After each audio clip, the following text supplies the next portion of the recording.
প্রতিদিন সকালে অ্যালার্মের সাথে আপনার কি কুস্তি চলে? ৫ মিনিটের স্নুজ বাটন টিপতে গিয়ে কি আপনার পুরো দিনটাই লেট হয়ে যায়? তাহলে এই ভিডিওটি আপনার জন্য। আমরা ভাবি ৫ মিনিট বেশি ঘুমালে এনার্জি বাড়বে, কিন্তু আসলে উল্টোটা হয়। এই তাড়াহুড়ো আপনার স্ট্রেস বাড়িয়ে দেয় আর কাজের ১২টা বাজিয়ে দেয়। এর সমাধান মাত্র দুটো সহজ ট্রিক্সে। Number ১, ৫ second rule. অ্যালার্ম বাজলে মনে মনে ৫ থেকে ১ গুনুন আর রকেটের মতো বিছানা ছাড়ুন। মস্তিষ্ককে অলসতা করার সুযোগই দেবেন না। Number ২, night preparation. আপনি পরের দিন কোন জামা কাপড় পরবেন আর কি কি কাজ করবেন সেই লিস্ট আগের রাতেই রেডি রাখুন।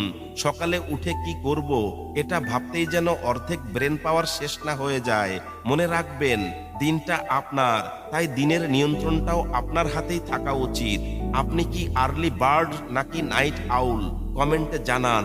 আর এমন আরো টিপসের জন্য একটি লাইক এবং শেয়ার করে আমাদের সাথেই থাকুন।